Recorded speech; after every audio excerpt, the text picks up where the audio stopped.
ஜெபம் செய்யும் போது ஆண்டவா பிரியமானே இப்போ காரியம் செய்ய ஆயத்தம்.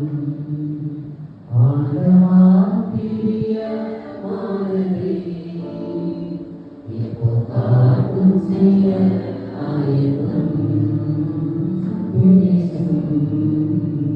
பேசும் வேதம் தியானிக்கையில் ஆண்டவா பிரியமானே காரியம் செய்ய ஆயத்தம். ஆண்டவா பிரியமானே காரியம் செய்ய ஆயத்தம்.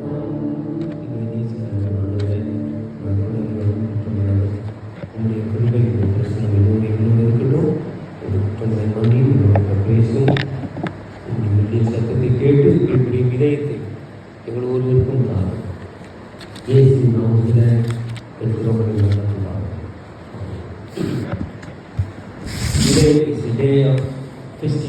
செலிப்ரேஷன் சொல்கிறோம். உலகத்தில் பல பேர் கொண்டாட்டங்களை கொண்டாடுகிறார்கள். நடிகர்களுக்காக கொண்டாட்டங்கள் நடைபெறுகிறது, அரசியல் தலைவர்களுக்காக கொண்டாட்டங்கள் நடைபெறுகிறது நம்ம பார்க்கிறோம். இப்படி பல கொண்டாட்டங்கள் நடைபெறுவது பிற மக்களும் ஆண்டவரை அறியாத மக்களும் கூட கொண்டாட்டங்களில் ஈடுபடுகிறார்கள் தெரியும். நம்ம வீடுகளிலேயே நம்ம கொண்டாட்டம் வைத்திருக்கிறோம், பர்த்டே செலிப்ரேஷன் நம்ம வச்சிருக்கிறோம். இப்படி பல காரணங்கள் வைத்து நாம் கொண்டாட்டங்களை நாம் செய்கிறோம். செலிப்ரேட் நம்ம கொண்டாடுறோம். நம்ம பல காரியங்கள் நினைச்சு கொண்டாடுறோம். இன்னைக்கு சில பேர் உட்கார்ந்துருக்கலாம். என்னையா கொண்டாடுறதுக்கு என்ன இருக்குது? வாட் இஸ் என் குடும்பம் இந்த மாதிரி இருக்குது, என் பிள்ளைகள் இந்த மாதிரி இருக்குது, என் சூழ்நிலை இந்த மாதிரி இருக்குது, வேலை இந்த மாதிரி இருக்குது, என்னத்தை கொண்டாடுறதுக்கு என்ன இருக்குது அப்படின்னு சொல்லி ஒரு சோர்வோடு அல்லது ஒரு வருத்தத்தோடு நீங்கள் ஒரு வேளை அமர்ந்திருக்கலாம். இன்னைக்கு காலை வேளையில் எனக்கு தெரியாது, என்னவோ 6 வருஷத்துக்கு சொல்கிறாங்க, என்னமோ ஒரு காணிக்கை கொடுக்கணும், அதை போடணும் அப்படின்னு நினச்சிட்டு வந்துருந்தா வயசு நீங்கள் எண்ணங்களை மாற்றிட்டு என்ன கொண்டாடுறதுக்கு அப்படின்னு சொல்லி சில பேர் நினைக்கலாம். வாழ்க்கையில் அப்படி என்னத்தை நான் கண்டுட்டேன், என்னத்தை பெருசாக கொண்டாடுறதுக்கு அப்படின்னு சொல்லி வாழ்க்கையில் இருக்கிற சூழ்நிலையோ, வியாதிகளோ, இழப்புகளோ, வேதனைகளோ, கஷ்டங்களோ உங்களுக்கு தெரியும். இல்லை வாழ்க்கையில் கொண்டாடுறதுக்கு என்ன கொண்டாடுறது அப்படின்னு நான் இன்னும் அதிகமாக சொல்லலாம், எனக்கு நேரம் இருக்காது. ஆனால் வேலைக்கு ஒரு மனுஷன் கொண்டாடுறாங்க. ஆனால் அவருடைய சூழ்நிலை நம்ம எல்லாரும் மிக மோசம். அது வாசிக்க வேணாம், வாசிக்க நேரம் நமக்கு தெரியும். 34ஆம் சங்கீதத்தினுடைய ஆரம்பத்திலிருந்து 1ஆம் சங்கீதம், அந்த 34ஆம் சங்கீதத்தில் எழுதி வைக்கும் பொழுது அந்த முதல் பகுதியை நீங்கள் பார்த்தீங்கன்னா அவர் எப்போ அந்த சங்கீதத்தை பாடுறாருன்னா, அவருக்கு தன்னுடைய உயிருக்கு பயந்து ஓடிக்கொண்டிருக்கிறார். அங்கு குடும்பமாக காட்டுக்குள்ள கோயிலுக்குள்ள ஒளிஞ்சிட்டு ஓடிக்கிட்டு இருக்கிறாரு. கடைசியில் அமலேக்கிய ராஜா அரண்மனையில் போய் ஒழிக்கும் போது அதை கண்டுபிடிச்சிடுறாங்க. அப்புறம் பைத்தியக்காரன் மாதிரி வேஷம் போட்டு மாதிரி அந்த ராஜா அடித்து துரத்தி விடுறான். பைத்தியம் இந்த பைத்தியத்தை அடித்து துரத்துக்கடான்னு அடித்து துரத்தி விடுறான். நான் நல்லா இருந்தேன், எங்கள் அப்பா அம்மாவோட நல்லா ஜாலியாக ஆடு மாடு பேசிக்கிட்டு நான் சந்தோஷமா என் வாழ்க்கையை பார்த்துட்டு இருந்தேன், வேலையை பார்த்துட்டு இருந்தேன். இந்த ஆண்டவர் என்னை ராஜான்னு சொல்லிக்கிட்டாரு. இப்போ என்னன்னா சவுண்ட் ராஜா என்னை துரத்து அடிக்கிறான். ஊரா காடு காடா மலைமலையா சுற்றி அலைகளையா, என் உயிருக்கு பாதுகாப்பு இல்லை. இப்போ பைத்தியக்காரன் மாதிரி நடித்தேன், என்னை அடித்து துரத்துறான், பைத்தியக்காரன் சொல்லி அடித்து துரத்துறான். என்னடா இது வாழ்க்கை அப்படின்னு தான் கேட்கணும். நம்ம அப்படி கேட்கணும், என்ன வாழ்க்கை இது, என்ன இது வாழ்க்கை, இதெல்லாம் வாழ்க்கையா? யாரும் கேட்டாங்க அந்த மாதிரி வாழ்க்கைன்னு நம்ம தான் நினைச்சிருக்கோம். ஆனால் தாவீது அப்படி நினைக்கல. அப்படிப்பட்ட சூழ்நிலையை ஒரு மனிதன் கொண்டாடுகிறான் என்பதுதான் இந்த வேதத்தின் வசனத்தின் முக்கியத்துவம். கர்த்தரை நான் காலத்தில் ஸ்தோத்திரிப்பேன். வெறுமன ஸ்தோத்திரம் இல்லை, it's not only just thanks giving. நீங்கள் எல்லாரும் ஒருமித்து கூடி வாருங்கள், நாம் எல்லாரும் ஒருமித்து ஆண்டவரை ஆராதிப்போமாக என்று எல்லாரும் கூப்பிடுறாங்க. ஒரு மனிதன் எல்லாரும் கூப்பிடுறாங்க. எது கூப்பிடுறாங்க? கொண்டாடுவது தான் கூப்பிடுவாங்க. சோகமா இருக்கிறது கூட மாட்டாங்க. கொண்டாடும் சமயத்தில் வாங்க வாங்க எல்லாரும் வாங்க, நம்ம ஆண்டவரை துதிப்போம், எல்லாரும் சேர்ந்து அழுவோம்னு சொல்லி, எல்லாரும் சேர்ந்து ஆண்டவரை துதிப்போம், ஸ்தோத்திரிப்போம்னு சொல்லி அநேகரை கொண்டாட்டத்துக்கு அழைக்கிறான். He is calling for celebration in spite of his suffering, in spite of his pain. அவருடைய வேதனையின் நடுவில் கொண்டாட்டத்துக்கு அழைக்கிறாரியா? வசனத்தினுடைய முக்கியத்துவம். நீங்க எல்லாம் பாருங்க, ஒருமித்து நாம் ஆண்டவருடைய நாமத்தை உயர்த்தி என்ன நடக்குங்க அங்க கொண்டாடுறதுக்கு என்ன இருக்குது? உயிருக்கு பழைத்து ஊருவரா நாடு நாடா காடு காடா சுற்றிட்டு இருக்கிறேன். அப்படிப்பட்ட சூழ்நிலையில கூட நான் மக்களை அழைத்து கொண்டாட நினைக்கிறேன் என்றால், எப்படிப்பட்ட கொண்டாட நினைக்கிறார் என்றால், எப்படிப்பட்ட ஒரு மகத்துவமான ஒரு விசுவாசி, எப்படிப்பட்ட மகத்துவமான ஒரு மிக உயர்ந்த சிறந்த தேவ மனிதன் என்பதை நாம் மனசில் கொள்ள வேண்டும். Your celebrate. இன்னைக்கு ஒருவேளை சில பேர் இப்படிப்பட்ட சூழ்நிலைக்கு நான் ஆரம்பத்தில் சொன்னேன், நீங்கள் தாவிதை கொஞ்சம் பாருங்கள், தாவிதை கொஞ்சம் பாருங்கள். வைத்தியக்காரன் அடித்து துரத்துறாங்க. அவர் சொல்கிறார், நம்ம கொண்டாட போகிறோம். எதை கொண்டாட போகிறீங்க? யாரை கொண்டாட போகிறீங்க? ஆண்டவர் அண்ட் செலிபிரிட்டிஸ் தான். அவர் ஒருத்தர் தான். செலிபிரிட்டிஸ் உலகத்தில் நிறைய பேர் வச்சுருக்காங்க. அவங்களாம் செலிபிரிட்டிஸ் கிடையாது.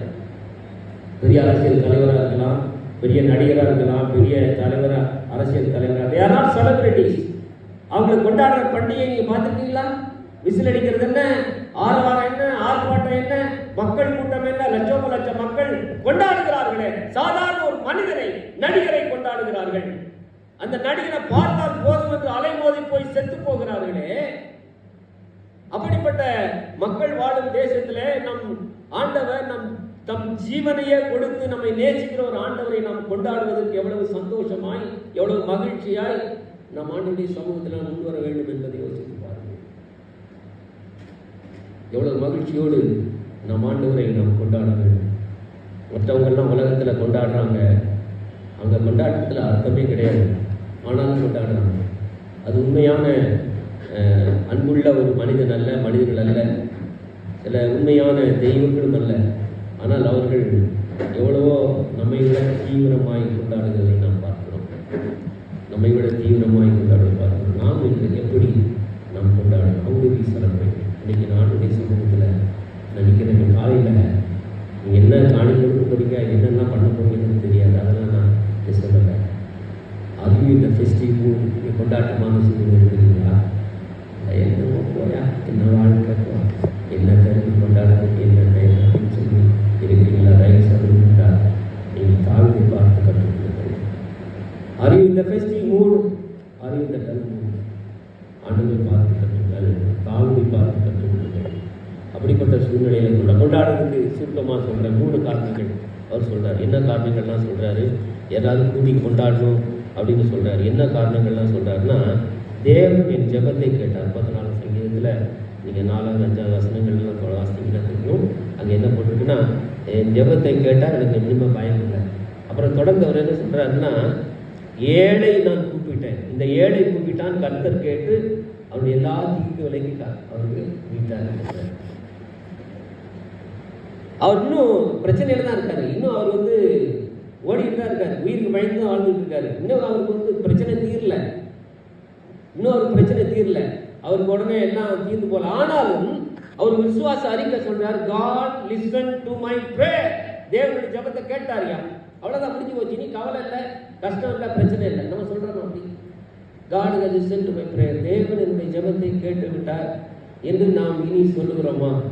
இன்னைக்கு அப்படிப்பட்ட ஒரு விசுவாச அறிக்கையோடு நாம் கொண்டாட்டத்தில் ஈடுபடுகிறோமா என்பதை நாம் பார்க்க வேண்டும். இன்னைக்கு நீங்கள் அப்படிப்பட்ட நிலைமையில் எத்தனை பேர் நீங்கள் சொல்லுவீங்க, தேவன் என் ஜெபத்தை கேட்டார், தேவன் என் ஜெபத்தை கேட்டார் என்று எத்தனை பேர் சொல்லுவீங்க? விசுவாசத்தோட சொல்லுவீங்களா? ஒருவேளை இன்னைக்கு சூழ்நிலை சரியில்லாமல் இருக்கலாம், வீடு சூழ்நிலை, குடும்ப சூழ்நிலை, பிள்ளைகளுடைய சூழ்நிலை, இதெல்லாம் சரியில்லாமல் இருக்கலாம். ஆனால் தேவன் என் ஜெபத்தை கேட்டார் என்பதை இன்னைக்கு எத்தனை பேர் விசுவாசத்தோடு சொல்லுவீர்கள்? எத்தனை பேர் இன்னைக்கு விசுவாசத்தோடு அறிக்கையிடுவீர்கள்? நம்ம சொல்லாமா? நான் சொல்கிறேன், எனக்கு நிறைய பிரச்சனை இருக்குது, எனக்கு நிறைய பிரச்சனை. ஆனால் நீ காலைல நான் விசுவாச அறிக்கை என்ன சொல்கிறேன் தெரியுமா? எனக்கு கவலை இல்லை, தேவனின் ஜெபத்தை கேட்டார். சொல்லுவோமா? சத்தமாக சொல்றீங்களா? தேவனின் ஜெபத்தை கேட்டார். சொல்லுங்க, தேவனின் ஜெபத்தை கேட்டார். ஆமென், அல்லேலூயா. இனி எனக்கு கவலை இல்லை, பயம் இல்லை. உங்களுடைய நிலைமையெல்லாம் நேர்மறையாக மாறும். எதிர்மறையாக இருந்தீங்கன்னா நேர்மறையாக மாறும் சொல்லுங்கள். 2வது காரணம் என்ன சொல்கிறார் அப்படின்னா, 2வது காரணம், கர்த்தரை நோக்கி பார்த்து பிரகாசமடைந்தார். மூங்கில் என்ன செய்யலை? வெட்கப்பட்டு போகலை, வெட்கப்பட்டு போகலை. நான் கர்த்தர், எனக்கு காத்திருக்கிறவர் என்ன செய்ய மாட்டாங்க? வெட்கப்பட்டு போக மாட்டாங்க. I am the Lord, you will not be ashamed. நீங்க வெட்கப்பட்டு போறது இல்லை ஆண்டவர். ஒருவேளை இன்னைக்கு சூழ்நிலை தாவீது சூழ்நிலையை விட ஒரு மோசமா இருக்கலாம், தாவீது சூழ்நிலையை போல இருக்கலாம். அவருடைய சூழ்நிலை மோசமா இருக்குன்னு நான் நினைக்க மாட்டேன். பயங்கரமான சூழ்நிலை தாவீதுக்கு, அதுபோல ஒரு சூழ்நிலை இருக்கலாம். ஆனால் ஆண்டவர் என்னை வெட்கப்படுத்த போறதில்லைன்னு விசுவாச அறிக்கை செய்வீங்களா? நான் வெட்கப்பட்டு போவதில்லை சொல்லுவோமா? நான் வெட்கப்பட்டு போவதில்லை சொல்லுங்க பார்க்கலாம். நான் வெட்கப்பட்டு போவதில்லை. ஆமென், அல்லேலூயா. நான் கர்த்தர், எனக்கு காத்திரம் என்ன செய்யலை? வெட்கப்பட்டு போவதில்லை. என்ன அருமையான விசுவாச அறிக்கை பார்க்க. ரெண்டாவது காரணம். மூணாவது ஒரு காரணம் சொல்றாரு. என்ன காரணமா? 8வது வசனத்தில் கர்த்தர் நல்லவர் என்பது யோசித்து பாருங்க. God is good. ஏன் ஆண்டவரை கொண்டாடுறாருன்னா, he is celebrating. He is not just thanksgiving, he is not just praising, he is not just singing. சும்மா பாடல, சும்மா தோத்திரம் பண்ணல, கொண்டாடுகிறார். ஏன் கொண்டாடுறாருன்னா, ஆண்டவர் நல்லவர், கர்த்தர் நல்லவர் என்று சொல்லி கொண்டாடுகிறார். He is good. என் நிலைமை சரியில்லை தான், என் நிலைமை மோசமாக தான் இருக்குது. இன்னைக்கு இருக்க சூழ்நிலை பார்த்தா நான் பைத்தியகாரமாக தான் வச்சிருக்கான். ஆனால் பரவாயில்ல. ஆனால் எனக்கு ஒன்று தெரியும், I know it for sure, God is good. தேவன் நல்லவர், he is always good. எனக்கு நல்லவர் என்று தெரியும். எனவே அவரை நான் கொண்டாடுகிறேன். I am celebrating. I am in the festive mood சொல்றாரு. பைத்தியக்காரன் மாதிரி துரத்தி அடிக்கிறான். அப்ப சொல்றாரு, I am in the festive mood. I am கொண்டாடுகிறேன். I am celebrating. நான் சொல்ல முடியுமா?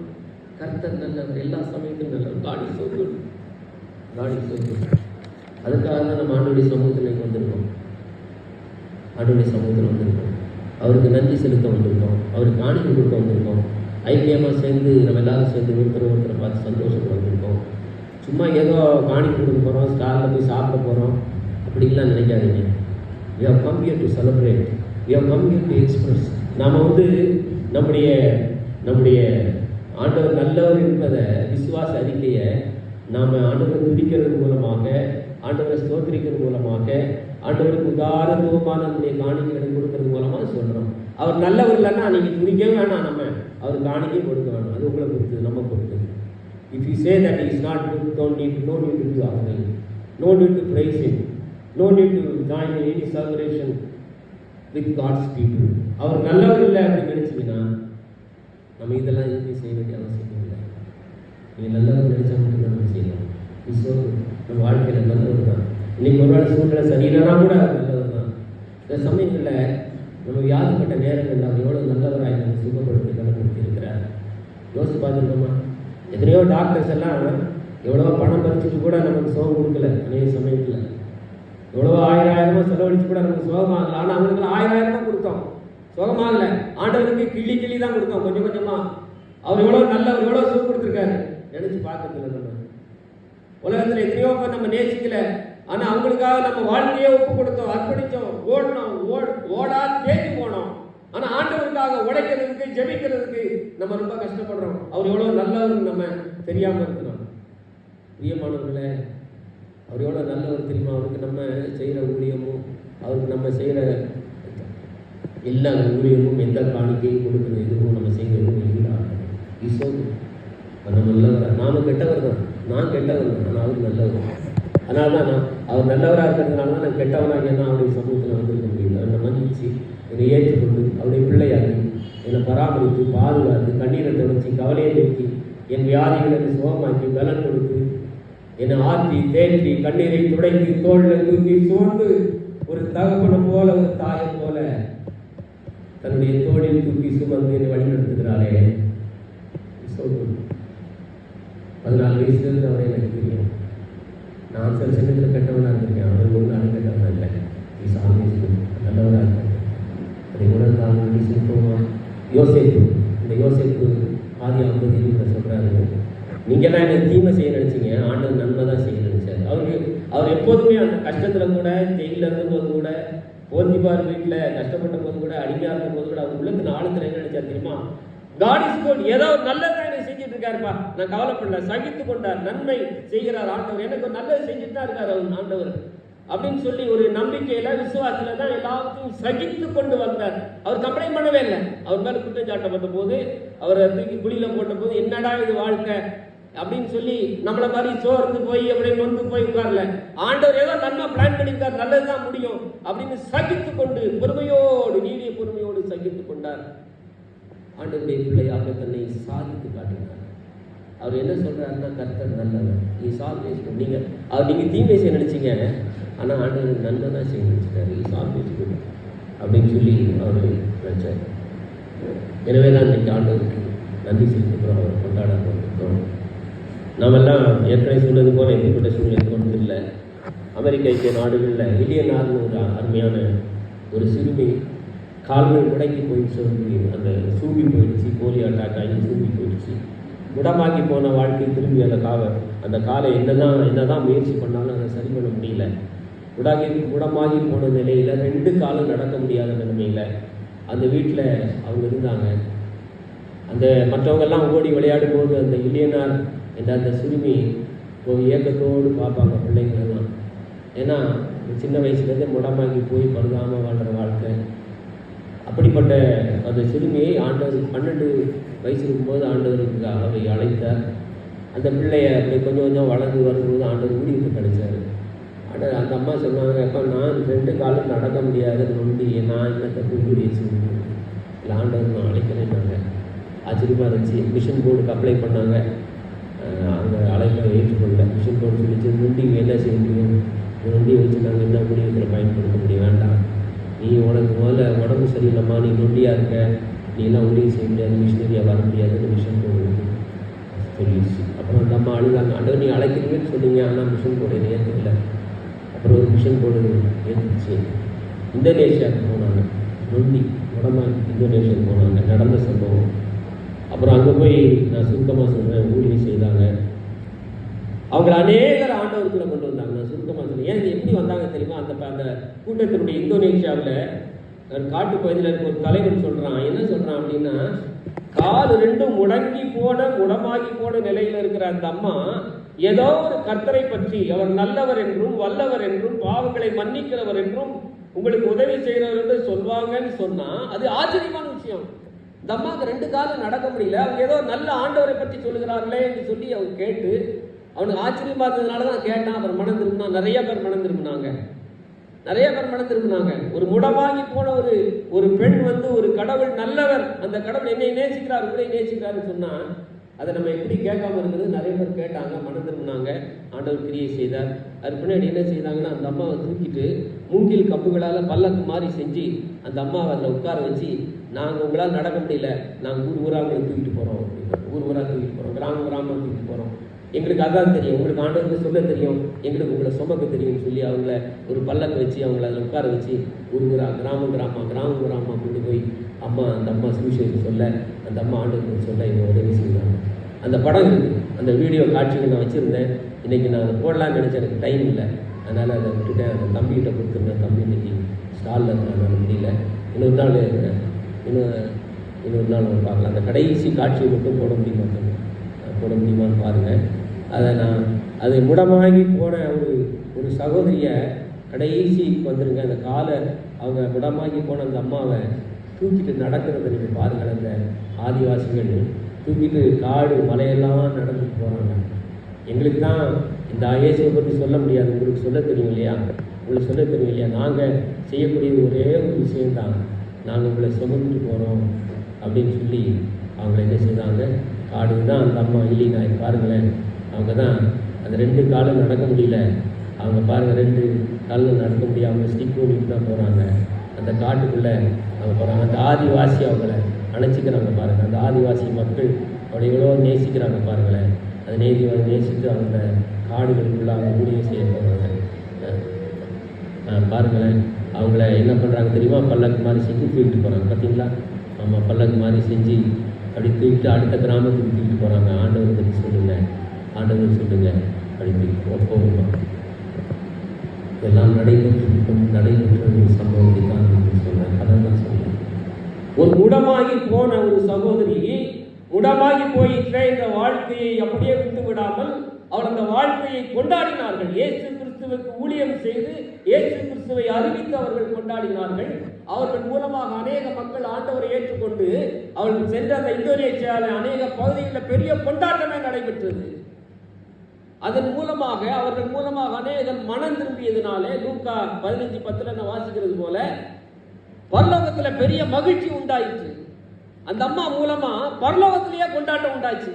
ஒரு முடமாகி போன ஒரு பெண், முடமாகி போன ஒரு பெண், 2 காலம் நடக்க முடியாத ஒரு பெண் பரலோகத்தையே கொண்டாட வைப்பார்கள் என்றால் 2 காலம் நடக்க முடிய வசதிகள் உள்ள, திறமைகள் உள்ள, காலங்கள் உள்ள நான் ஆண்டவரை நான் எப்படி கொண்டாடுகிறேன் என்பதை இன்றைக்கு காலையில யோசித்து பாருங்கள், சிந்தித்து பாருங்கள். நான் என்ன செய்வேன்? எவ்வளவு நேரம் ஆண்டவருடைய சமூகத்தில் நான் ஜெபிக்கிறேன், எவ்வளவு நேரம் ஊழியர்களுக்காக நான் கண்ணீரோடு ஜெபிக்கிறேன். இந்த தேசத்தின் சூழ்நிலைகளில் சிறைப்பட்ட போன ஊழியர்கள், உபத்திரவப்படுகிற ஊழியெல்லாம் நினைச்சு எவ்வளவு நேரம் நான் ஜெபம் பண்றேன். ஊழியர்களுக்கு நான் எப்படி நான் ஆதரவு கொடுக்குறேன், எவ்வளவு காணிக்கைகளை கொடுக்குறேன், தாங்குறேன். ஆண்டவர் பற்றி முதலாவது நான் எவ்வளவு அறிவிக்கிறேன், எனக்கு இயன்ற அளவுக்கு ஆண்டவருக்கு நான் எவ்வளவு ஊழியம் செய்கிறேன், ஆண்டவரை அறிவிக்கிறேன், நான் மட்டுமல்ல எல்லாரையும் கொண்டாட வைக்கிறேன் என்று இன்னைக்கு தீர்மானம் எடுக்கிறவர்களுக்கு அப்படிப்பட்ட ஒரு தீர்மானத்தோடு காணிக்கை கொடுக்கிறது கடைசி தான் தெரியுமா? காசு பண்ணாலும் கடைசி தான். முதல்ல கொடுக்க வேண்டியது வாழ்க்கை, அதான் டிரைவர், அதான் முக்கியம். போன வாரம் சொன்னேன். 2வது கொடுக்க வேண்டியது உங்களுடைய நேரம், உங்களுடைய திறமை, உங்களுடைய காலம், உங்களுடைய இளமையான வாழ்க்கை. 2வது இதெல்லாம் கொடுத்துட்டு ஆண்டவருடைய ஊழியர்களுக்கு நான் ஜெபிக்கிறது இதெல்லாமே செய்கிறேன். ஆனால் கடைசியாக இதெல்லாம் கூட ரொம்ப செய்ய முடியலன்னா தான் என்னால் முடிஞ்சது காணிக்கை தான் கொடுக்க முடியல. அதையாவது நம்ம ஆண்டவருக்கு எல்லாவற்றையும் வாழ்க்கை அப்படியே காலத்தில் ஆண்டவருக்குமா நம்ம மூலமாக மக்கள் அநேக ஆண்டுகளை கொண்டாடுகிறது. பரலோகத்தில் பெரிய கொண்டாடுகிறார்கள். ஆண்டவருடைய ஆசீர்வாதம் உங்களை நேசிக்கிறேன்.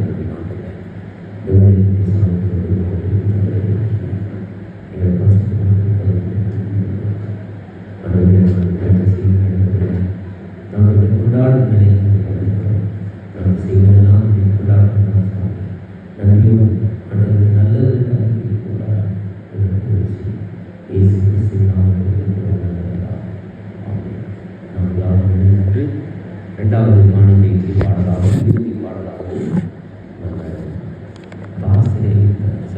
கண்டாணிக்கு போகிற பாடலை பாடுவோம்.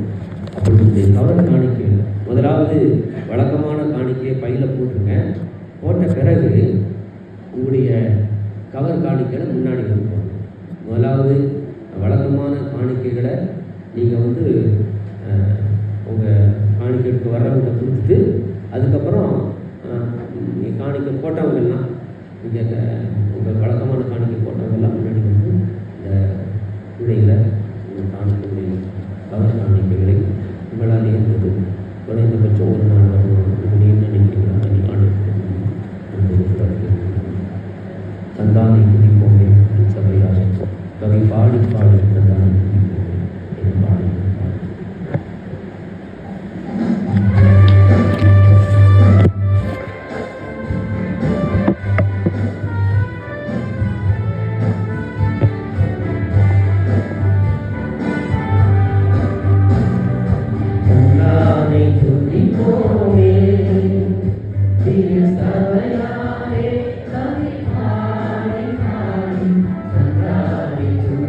Oh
உம்மை நம்பி பற்றிக் கொண்டேன், மாற்றுமை இந்த பாடலை நாம் பாடுவோம். நம்முடைய கவனமாக கேட்டு நம்புவோம்.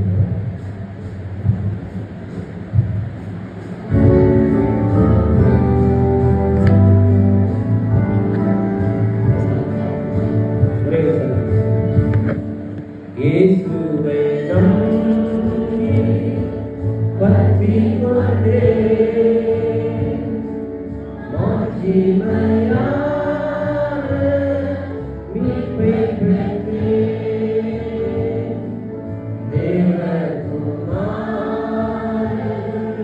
வெற்றி செய்தார், பாவியாம் என்னை ஏற்றுக்கொண்டார். இயேசுவை பாடி போற்றுகிறேன், நேசரை பார்த்து பூரிக்கிறேன், மீட்பரை நம்பி நேசிக்கிறேன். இருளின் காலம் சொந்தரிக்கிறேன். This is my story, this is my song, praising my Savior all the day long. This is my story, this is my song, praising my Savior all the day long. இந்த பாடலை நான் ஏன் பாடணும் தெரியுமா? வாழ்க்கையை கொண்டாடின இன்னும் கூட்டு பெண்கள் சின்ன வயசுக்குள்ளாக இருந்தாலும் 2 கண்களுக்குள்ளாகி போனாலும் வாழ்க்கை முழுவதும் கொண்டாடி கொண்டிருந்தார்கள். அதை நான் கடைசியாக சொல்ல நேரம் இருந்ததுனால இந்த பாடலை நான் பாடும்போது நினச்சிட்டேங்க.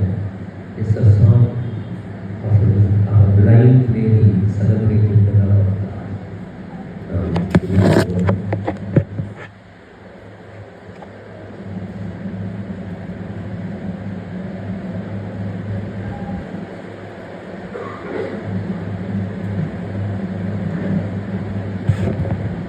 நேசிக்கிறேன் நம்பி நாங்கள் எங்களையும் காணொலியும் தொடர்கிறோம்.